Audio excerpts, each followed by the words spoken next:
Hello and welcome back to In the Envelope, an awards podcast. I am, as always, your host, Jack Smart, the awards editor at Backstage, your guide to the acting industry and the most trusted name in casting. We are here to give you a behind-the-scenes look at some of the buzziest contenders for the small screen's biggest trophy, the Emmy Award. This season of In the Envelope is brought to you by HBO.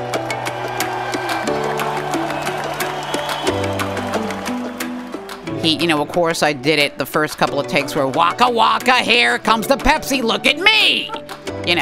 Theater folk. Then he was like, okay, no.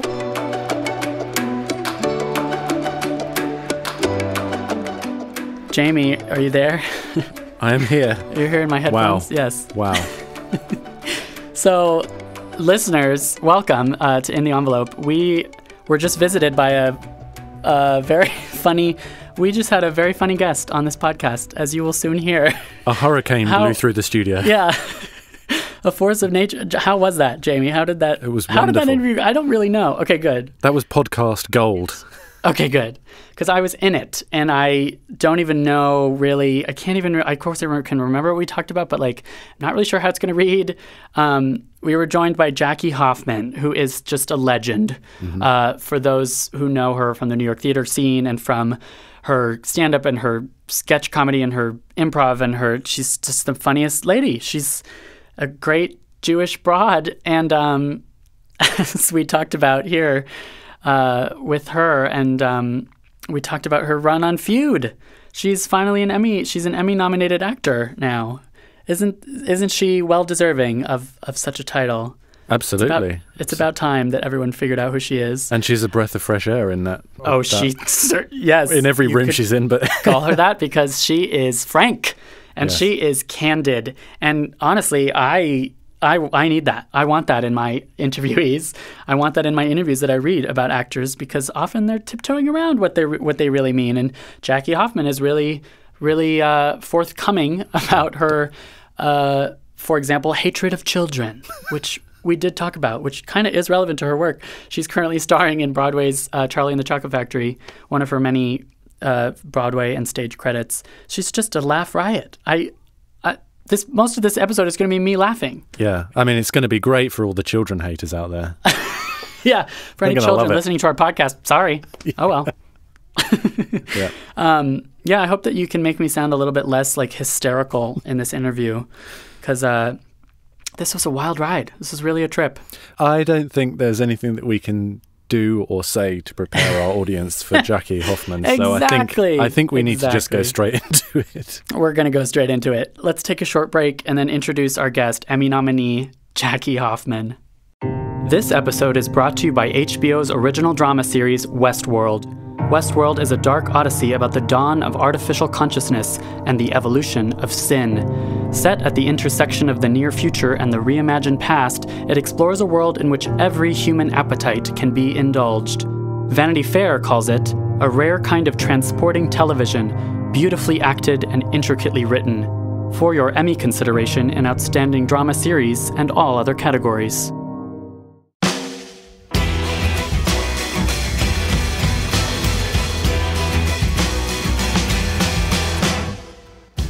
Jackie Hoffman is an actor, singer, stand-up comedian, cabaret artist, and all-around funny lady who recently charmed audiences on FX's miniseries, Feud, Bette and Joan. New York theater audiences and Chicago comedy audiences have known her for years, her brand of very honest comedy. Here it is, our interview with the one and only Jackie Hoffman.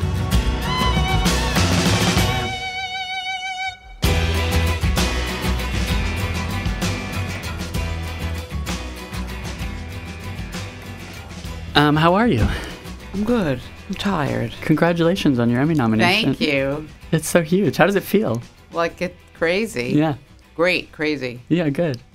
I can't wait to hear about Mamacita because she's amazing. And I feel like most mainstream audiences are discovering who you are through this character.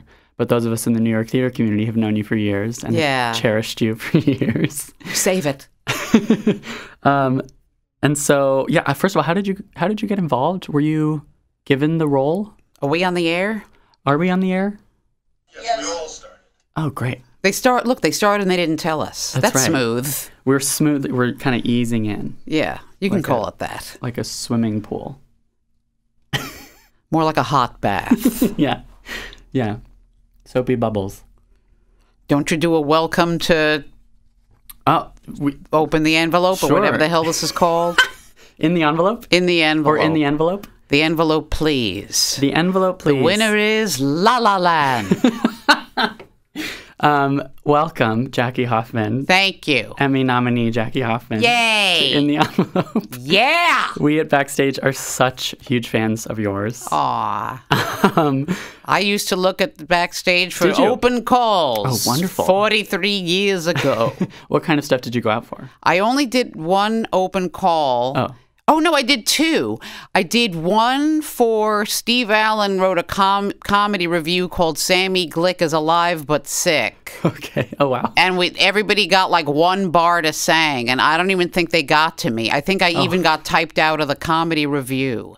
And then I got typed out by a casting director named Joanna Merlin for, was it Merrily or something? It might have been Merrily We Roll Along. It was something. I remember just her looking at a picture, looking at my headshot and looking at me and shaking her head and saying, I don't think so, Jackie. She said that to you? Correct. Oh. But then one time when I couldn't do, what the hell show is it? The Good Wife. I got offered The Good Wife, and it was a great part, and it was a huge chunk of money, and the producer of Addams Family wouldn't let me out to do it. Oh. And then they hired Joanna Merlin. So I think so. So you see, she was picking up my scraps. Right. Wow. I've asked a lot of actors their audition horror story. Is that the one? Did you audition horror story through Backstage? Or God, there were so many audition horror stories. Past tense. There were so many. Yeah. Good. Yeah. Good. Now nobody asks me to audition for anything. So yeah, when I used to go on them. Is that true that the auditioning days are over? And is that a good thing? No, some things are offers, and that's a great thing. But, I recently went out for 2 films, and I didn't get either one of them. And it's killing me because one was a Long Island Jewish person, and one was another pushy relative, Yeah. Emmy nominee doesn't mean we're going to cast you. Means you're going to sit at home, but sit home as an Emmy nominee. Right. Now, once I tell this story often, I told it in a solo show, actually, when I crashed an audition, which was probably the worst thing I've ever, it's trauma. And then I not only crashed it, but I sang really badly, and I chose poor material, and I'm like, okay, well, that bridge is permanently burned. They'll never call me again. That happens. I've left a trail of burned bridges in my wake, and no amount of Emmy nominees or awards will repair it. Yeah. Well, and that trauma, we're here to hear that trauma. I think Backstage. Thanks. I thought you were going to say you were here to soothe that trauma and help you work through that, Jackie. You're like, no, we're here to hear that trauma, lady. Me all of your Bring worst it. Memories. I think that Backstage, that listeners to this podcast who are working actors would love to hear. Do working actors listen to this podcast? I hope so. It's a new podcast. We're working on it. Okay. You said you get offers. Is that true for Feud? You were offered Mamacita. Not many offers. Let it also be noted that you are currently starring in a Broadway show. Yes, which was, God love them, an offer after like 9 frickin' workshops in this thing. Oh. But some people who had done the workshop still had to audition for their roles. And I was one of the fortunate who did not have to audition for a role that I had played. I guess they didn't want to endure the experience of sitting at a table and having me walk in a room. So that worked for everybody. Great. Yeah, but Feud was, I'm still not clear how that came about, because I know Ryan had worked with me before, and I know he's loyal, but then I heard from other sources that he didn't know that they snuck me in, and it might have been Tim Minear, the writer. But, everybody wants to take credit for discovering Mamacita. But I have a feeling it was, agreed combo across the board. And then I went on tape, and it was supposed to be a local hire. And then I thought nothing of it. And I left going, yeah, good luck with your local hire, guys. Right. And then when you first read it, you didn't know that it was I didn't Joan know Crawford. because Crawford, did I know the name of the project? I might have known the name of the project, but it was kept top secret. And did Ryan's you know- very wisely secretive about it. Yeah. And the word Crawford was changed to Rexford. And the character wasn't named Mamacita at that point. Who's Mamacita's the real person. Right. This character was named like some German name like Ingrid or Ilsa. Okay. And that was all you kind of had That's as what I knew. clues. And you knew it was a Ryan Murphy project, or? I don't remember. That's so interesting. So you're given a script and it says local hire and you have no idea what it is. And you know that she's German and not much else? Correct. And that she's an assistant, I guess. A housekeeper, A housekeeper. And did you construct a full character for that? Did you invent? You create circumstances or? Circumstances. A backstory? Yeah, I'm walking in from outside into the audition. What was the weather like? You know, no, I didn't create circumstances. I created in my head local hire. Off. That's what I created in my head. Yeah, yeah. Can you say on the Backstage certainly. podcast? Oh, please. Okay, Yes, good. please. That's what's good about podcasts. We need to, let's foul this podcast up. Yeah, so I guess, I mean, I'm a gut actress. I just, you know, I see, okay, German housekeeper. I look at the dialogue. I'm like, okay. Interesting. And for those auditions, how do you over-prepare? Maybe that's why I don't book a lot. No. Like, seriously, no. I mean, maybe that's why. But, you know. Do you memorize? Are you off book? Often. Okay. But in terms of like digging deep and creating a whole backstory, that's not part of the process. Even after I get a gig, I don't do that. Oh, interesting. And so what does that mean, gut actor? Like, what does that entail? Oh, okay. External, I'll do what little research you could do, what's available on the character, of course, I'll look at. Uh-huh. And circumstances like exteriors help, externals, the wig, the look, the glasses, the uniform, the period, German helped a lot. The dialogue, I mean, for me, a lot of the work is in the script. Sure. And that's true for any role? That's kind of the process you go through? Yeah, I think Charlie so, and the Chocolate yeah. Factory too? Yeah, I mean, and I've played very few actual people that have existed, you know, and this is an actual person that did exist, but there was very little information about her. So after but I'd that seen first- pictures of her, and And she's mentioned in Joan's book. My Way of Life, which I you have- actually had read. Right. Amazing. And Yes. There's a YouTube thing. Christine Petty sent me a YouTube link where she's reading it on an album. Oh, my. Yeah, she reads. Oh. Yeah, it's kind of great. My Way of Life for the Blind, I guess. Right. Wait, that's so... I need to hear that. I like a sunny day. I open the window and take a good breath of air, you know. Oh, I think you should have been cast as Joan Crawford. Yeah. And is it true that who was the original Mamacita? What do we know about her? First of all, her original maiden name is Hoffman, yes. Crazy. Anna Marie Brinker, and a young gentleman who helped me after we finished filming, but he has a Facebook page called The Concluding Chapter of Crawford, and he knows he could have played it. He knows more about her than anybody. And he showed me a letter of resignation. Or he has the Mamacita letter of resignation. Oh, wow. Yeah. She signed it Mama. He has a letter where she thanks Joan for throwing her a birthday party. Oh. She had 9 children. Yeah. Fully grown by the time she Right. was hired. She had an empty German nest. So she and she barely knew English? that he said is correct. So those were the liberties we took. So I had the accent, but then I found out after, that she mostly spoke German. So I guess they must have had a signal system. Clean. Right. And apparently she got down on her hands and knees to clean, and that was what Joan Crawford. Kneesies, right. Right. That's what Joan was attracted to her. Yes. Yeah. And Ryan loved the handsies kneesies too. Yeah. There's a whole scene that she did with Judy Davis about how she explains how she got the name Mamacita, because that's the biggest mystery, but they cut it. Oh. A lot of Mamacita stuff was cut. Oh, interesting. And so what is the origin of the name Mamacita? That Joan was on a trip to, was it Rio de Janeiro? And she just I heard Mamacita, Papacita, Cousin Cita, you know, and I called out Mamacita, And I said, "Ja, ich mink," and then it stuck. And the line, Judy Davis had a great line. "Why do you call her Mamacita? Can't you see she's a Routt?" Oh, the 60s. Yeah, well, yeah, and Hedda Hopper was a big Jew hater also, I think. Oh, really? Oh, what really? I hear. And do we know if Mamacita was herself a Jew hater? Well, she's German. Uh-oh.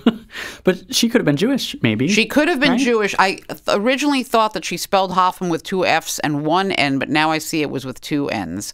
So she might have been full Routt. But however, she did lose 2 brothers in the war. And she tried to find out what happened to them, and she never found out. Oh, weird. Okay. And then, was she in the U.S. this whole time? No. She wasn't in the U.S. during the war, so we don't know. We don't know. Just like all Germans at that time, that chapter of their life is kept very quiet. Yeah. You know, she could have been standing at a crematorium going, "Woohoo!" Right. Oh, gosh.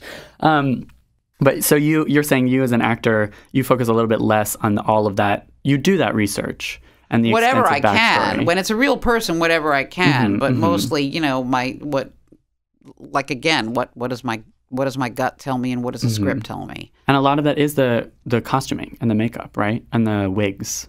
Yeah, and the whole period, which was created so brilliantly in Feud. Yeah. I mean, it's the most gorgeous looking. So gorgeous, yeah. Down to the, I mean. I feel like we're in Hollywood. And I realized how penetrating it was and how it stayed with me, these, you know, the prop department and the set department, the magnificent job they did with every, you know, and how Ryan is so meticulous about this stuff and the payoff to be able to touch the 1962 bobby pin box and every detail. And it helps. You're like, oh my God, it's 1962 right now. Cool. Even on set with all the cameras and all the hustle and bustle. Yeah, it was a different world. Interesting. Because I'm always so fascinated by it. Yeah, and Jessica, of course. Right. You know, you're not working with a slouch. You're like, okay, this is Joan Crawford. Get ready. Yeah. And when necessary, get out of there. Oh, interesting. So yeah, how much of the performance for you was gauging when to, quote unquote, get out of there? And when were you kind of allowed? If the script maintained that I had to be there, you know. I had to be there and take it. Oh, interesting. Yeah. Sometimes you had to literally take it with vases being thrown at your face. Correct. Yeah. Which were actually thrown at you by Jessica Lange. Correct. Right? Yes. Which was terrifying, or? Oh, terrifying. Yeah. I mean, I'm since, you know, having one blind eye and badly playing volleyball in gym class, anything like coming at my head. Yeah. You know, it's a childhood. You weren't injured, were you? You weren't hurt. No, one time she did clip me on the shoulder blade and I was hurt. Oh, my. Yeah. Oh. And of course, they love that take the best. Great reaction! You know, and I'm up the stairs crying. Oh, no. Nobody cared. Oh, no. I cannot imagine what that's like to work with not just Jessica Lange, but Jessica Lange as Joan Crawford throwing things at you. I mean, I know. I'm still shaking my head like I can't believe this was my life. Yeah. Unzipping her dress. I mean, it was craziness. Was it ever like an out-of-body experience? The whole thing is you can't, you know, and then I'm sitting and I would turn to her occasionally. Okay, I always think about in Frances when the studio was really black and then you kicked open the door and there was like a huge wash of sunlight came in, you know. She's, oh, yes. But I tried to do very little of that with her because I had to often, I'm like, I can't rehash her career in my head when I'm sitting next to her. Right. It's just too overwhelming. Sure. But her portrayal was, there were no impeccable. words. Yeah, totally. Yeah, and I wonder too, like, because it's Ryan Murphy, and I feel like he's someone who understands camp and the kind of value and artistry of camp. I wonder if you looked at what you saw on the page for Mamacita, and she really doesn't have that many lines. She doesn't actually have that many moments. I know it. Right. And so did he then say or give you kind of permission to really go for it and really maybe even ham it up? Ryan is kind of anti-camp with this show. He didn't want it to go there because it had such potential to go there. That's why he got not that Jessica would do that, but he didn't want this wire hanger stereotype thing. A drag So act, like he had her, really loving her grandchildren. He made sure he just went away from all that. And Jessica wanted to go away from that too. And Susan didn't do this Peter Betty. He didn't want that either. She had a slight inflection once in a while. He wanted to go away from all that. And the first day of shooting, when I handed Jessica a Pepsi bottle for 4 hours, of course I did it. The first couple of takes were waka waka, here comes the Pepsi, look at me. Theater folk. Then he was like, okay, no, she's German. Everything is with a sense of purpose. So, he gave that note. Hand her the fucking Pepsi bottle. Right. So that really much dictated, like, okay, I see what this is. Interesting. How many times did he give notes like that? Or were the directors guiding you? They didn't. Did I get a smaller? I got one from Liza Johnson. I finally got my sarcastic of the season. Could you be a little bigger? Oh. And I said, okay, insult me. Yeah, really. It's not enough what I have to put up with. Just insult me. Yeah. And so how do you hand someone a Pepsi for 4 hours? That's television. Ask any actor who's done film or television. Yeah. That's what it is. Yeah. You open a door for 4 hours. You shut a trunk for 4 hours. That's what it is. And it seems like an especially kind of thankless role with you literally lugging luggage and opening doors and... Right. No, obviously Emmy nominated. I eventually there was payoff and there was a lot of deliciousness, and God bless those writers when they saw they could mine something here. And it told us a lot about Joan to have this person, because it was she turned out to be so crucial in her life, but there was a lot of like stage direction, Mamacita hands beverage and leaves. Yeah. Like, oh, it'll be one of those days. It's a little discouraging. Yeah. So, it's 5 months of like 3 days of handing beverages, 5 days off. There was a lot of that stretched over the 5 months. And I'm like, I'm going to kill myself. Yeah. And then you'd have like juicy meat. And then you would, once I saw the gestalt, once I saw how the whole thing was put together, I'm like, okay. Gotcha. And, the voters saw it too. Exactly. And so the juicy meat, like, let's get into it. Mamacita does have this arc, and she is kind of revealed to be a feminist, which in 1963 Hollywood is a rare, crazy thing. Like, where do you think that came from? In the script or in the character, in the woman herself? I like to think that a lot of it did come from the character, because as I figure she had 9 frickin' children. Yeah. Her husband died, and she took a job. She wanted to work, She came to she was in a country that wasn't her country. Yeah.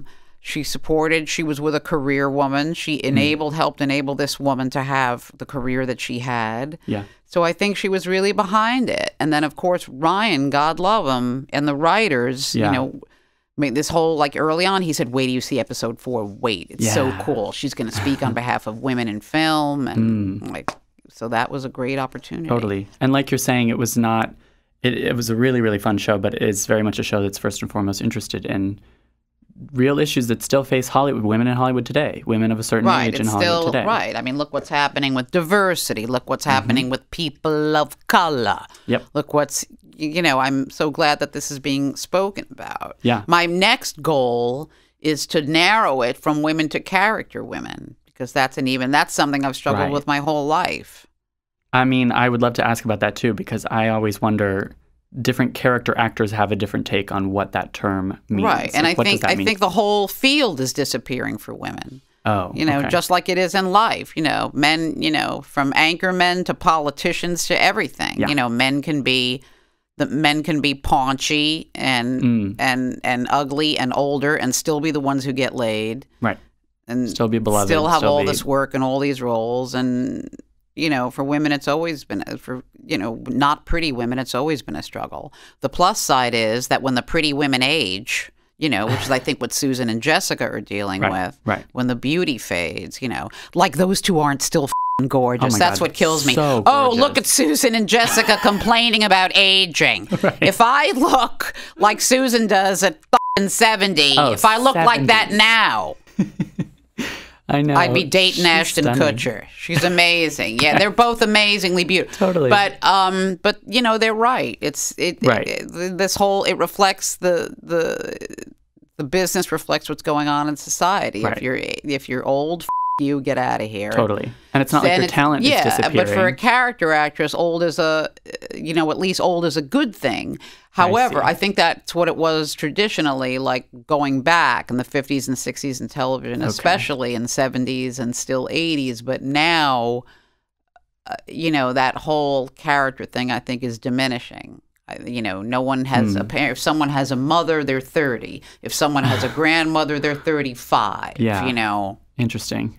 Yeah, the people pointed out that in the many different Spider-Man movies, Aunt May, she always gets younger and younger with each movie. Hi, I'm Aunt May. I'm Aunt May. That's Hollywood. That's happening, and that's why shows like Feud are so great in providing those opportunities, but in actually starting that conversation. Right. And important, as my agent said. She's so cute. She was so excited. She was like, and it's important, Jackie. It's important. Yeah. Is that the foremost reason to take a gig? Or are you taking a gig? No, the foremost reason to take a gig is that you get a gig. Okay, that's what I thought. I'm not at a picky, choosy stage. Well, and that's always a question I have for successful actors. Like, do you recommend? Oh, is that me? I'm a successful actor? Of course good. It is. You've been on Broadway countless. You have a Jeff Award. You have a Jeff Award. Yeah, that's catapulting. It really is, I think. No offense, Jeff Committee. Thank you very much. I'm honored to get your award. The advice kind of can go both ways. It's either take everything that you can get, or be more discerning and say no to stuff that you don't agree with or that doesn't quite fit. Or yes. Which of those are you?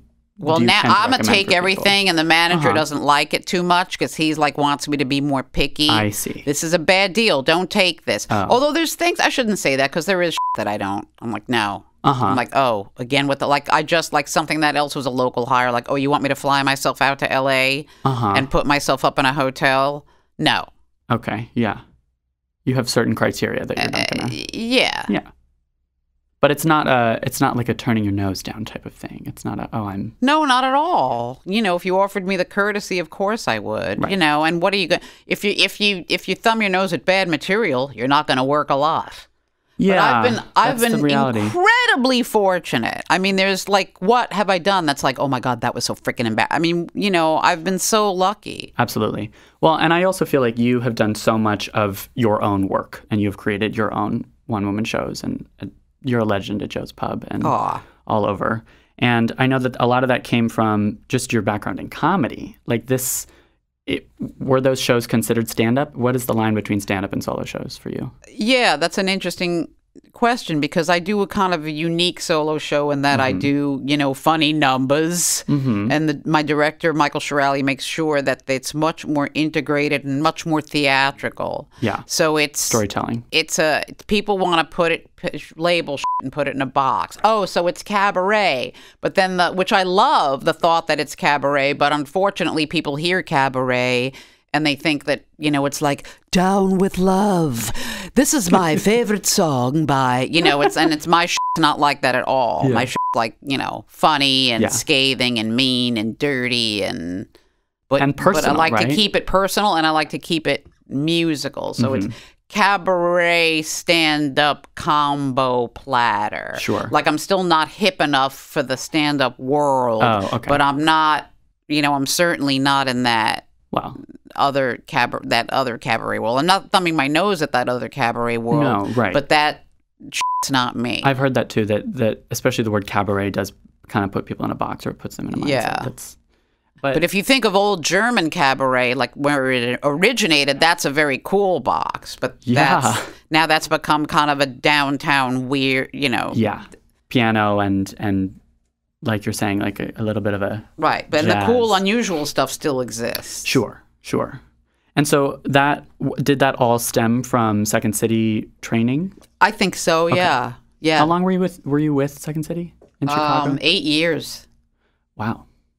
And that was sketch and improv, or sketch and improv, and the sketches are written through improv. When you first get there, you do other people's old material. You tour, and you do other people's old material, and then you improvise. Yeah. And then when you're on a resident company, one of their stage companies in Chicago, then you create your own material for your own shows through improvisation. I see. And so the 8 years on the tail end of that, you had your own shows. Yeah, for the last few years. I could have gotten out of there sooner, but I wasn't ambitious. Oh. So I waited till something got me out. And you were enjoying it, I assume. Yeah, no, it was a great gig. Yeah. It's and invaluable. So when you say got out, did you move to New York? Yes. Amy Sedaris with her brother David Sedaris had written a play with a role for me. And then so I was like, okay, out, So wonderful. going back to New York. Yeah, amazing. And then you were here and you just became a regular. You became I think, whatever I downtown became, legend. Yeah. that's what I became. And was Broadway also a big goal? Of course. That was almost an unheard of, like, well, that would be nice. And then it happened eventually. Because I feel like as someone with a background in Second City, the goal is like maybe Saturday Night Live, or like you're saying, like if you're going the stand-up route, then you go the stand-up route. Right. And that wasn't, I knew SNL was like, SNL would look at Second City people constantly, and they never had no interest in seeing me. Oh. None. Zero. Wow. Yeah. No, I was like, like Nathan once said, no one wants to talk to Ethel Merman, So I think they thought of me as older, more too traditional, too Charlotte Ray, too theatrical, too unfuckable, too musical. They had no interest in me. Interesting. Yeah. But Broadway, was the right fit. Things. Yeah. That was the right fit. Yeah, yeah. And so you did, and Hairspray was the debut. Yes. Right? Amazing. And you won a Theater World Award for that. Well, I think anyone who makes a debut gets a Theater World Award, don't they? No, not everyone. All right. Yes, I won a Theater World Award. And it just continues to this day. Tell us about Mrs. Is it TV? Yeah, Mrs. TV. TV, yeah. Which I won't have the strength to do this afternoon by the time I get out of here. Uh-huh. I hope we're not ruining your voice. Yeah. The 4 numbers I have to Can do. I come to today's show? Can you what? Can I come to today's show? And yeah, you want to sit with 1,500 fucking children? You come to today's show. Wednesday matinee. You'll have a great time. I know how much you love children. It's so funny that you're in a kid-friendly show Yes, right isn't now. it? Aren't you always kind of in kid-friendly Broadway shows? Well, Xanadu. And, maybe not Xanadu. Hairspray was more family. This is more family, but this is particularly... It's not written to be particularly kid-friendly, but unfortunately, commercially, it's become... Sure. It is. That's what it is. Yeah. In the way that Roald Dahl is kind of dark. Yeah, no, we keep the dark. It's pretty fucking cool. Oh, we those keep the Oompa dark, Loompas are which is kinda good. Terrifying. Walking on their knees. Yeah, with you did this. knives. These children get destroyed, and it's the best part of my day. You love it. Yeah. You love it. That's amazing. We should get to some acting advice, audition advice. Oh God, no! I really hate that. I don't have any advice. Why but not? Why do people always want to ask? Working actors want to know. I think working actors, especially with the comedy, cabaret, musical theater aspiration type of background, they want to hear from Jackie Hoffman. No, they don't. Yes, they do. What's the one piece of advice that you would give yourself if you could go back in time? To give myself? Yes, your younger self. My younger self. Oh boy, that's like that's self-help, self-love affirmation bullshit. If you could speak to child Jackie, I'd say chill the out and don't be so hysterical. That's excellent advice. You were hysterical about everything in life. I just had failure, histrionics and was a mental case. Everything. And then I turned, I was a mental case in front of the wrong people. Oh. Yeah. You mean crying in front of casting people. directors and agents and shit. Oh God. Yeah. Wow. Okay. But here you are. Here I am. Like we said at the crying beginning, in front of a higher class. Right. Like the trauma that you experienced in audition rooms, it gets you to where you end up. It's like the path that you're supposed to take, right? I guess so. Yeah. Backstage wisdom. Backstage wisdom from backstage. What about the audition room process do actors need to know about? Is that also a chill the out kind of thing? Yeah. I mean, the hard. great thing about getting older is that things don't matter as much. But God, audition room. What do I know about an audition room? I've failed so many times. I guess, But that in and of itself it's is like helpful. now what's happening with the government and the world. I used to think that people running the government and the world were smarter than me, and now I realize they're not. And so it's the same. Oh, cool. Yeah. With people on the other side of the casting table. Right. Yeah. Oh, God. We could certainly talk about the current state of the No, world let's not. and how it overlaps with the I acting usually world. don't talk about it, but I just thought of that. Like, wow, you get older and you're like, I always thought, when you're a kid and the way you see teachers. Totally. You know? The people who are in charge. Right, It's not right, until right, later when you right. realize, Then you're they're like, oh people my God. too. And maybe they're super The people in charge are flawed. no more competent than I am. Yeah. Which is sometimes a scary thought. Yes. Yeah. I think actors do forget that casting directors are just people. Yeah. And they want you to be the solution to their problem of finding That's a the great. role. I hope so. I'll take that advice. Yeah. Yeah. What? Someone one time when SAG used to have to fly you first class, and it was a flight out to L.A.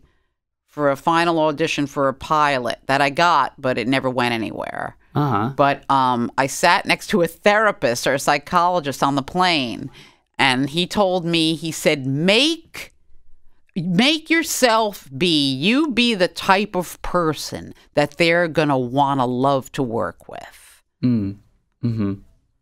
And in those days, you'd give an old-fashioned phone number, and I called the landline at his hotel, probably. Oh, Because when I see. booked it, and I had the psychiatrist's cool. number at the hotel, and I called the psychiatrist, and it was Just like to tell I him. guess he was screening because he knew it was me. But I said, hi, I sat next to you on the plane, and Wow. you gave me advice about that audition. Well, I got it, and then I hear him pick up the phone. Congratulations, that's great. Oh my gosh. Yeah, it was so This sweet. stranger. Wow. Yeah.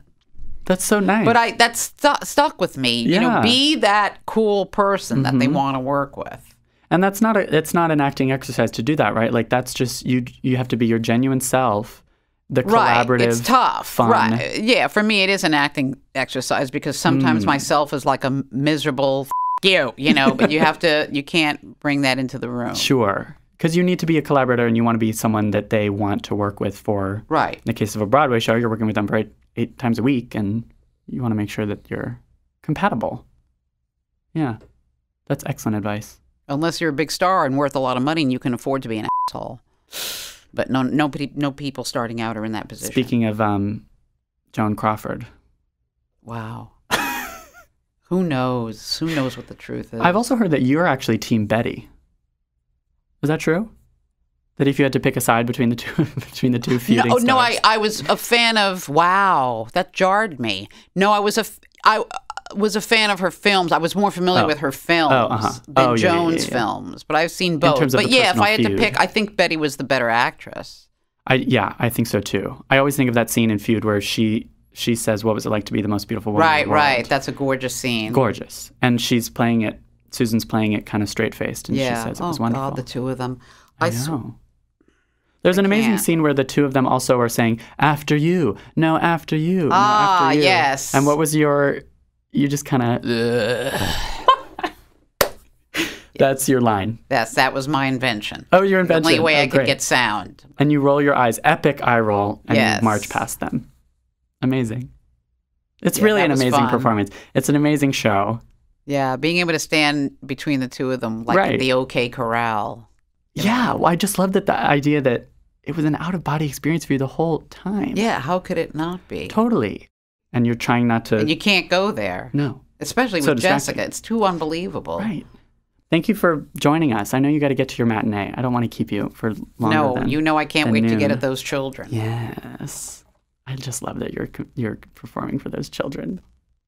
Is it really a Kind of like a disdain? karmic Does it punishment. fuel the performance? My hatred? Yeah. Does it inspire you? Yeah, it gives me a little energy. Uh-huh. What inspires you? Wow, what a question. What inspires you? The fact that you're not going to get your check unless you go downstairs and sing for these 1,500 people. Yeah. The cast inspires me. I really like that frankness, though, because that is true, that the paycheck is a big... That's You know, it's a huge job. influencer. Exactly. What are you if not an actor who's just wants the job for the sake of the job? Yeah. Isn't that what we all are? Sure. And the Emmy nomination is a wonderful bonus. Yes. Right? Yeah. Well, congratulations again. Icing on the outer body cake. Yeah. Wonderful. All right, let's get you out of here. Thank you. Thank you so much, Jackie.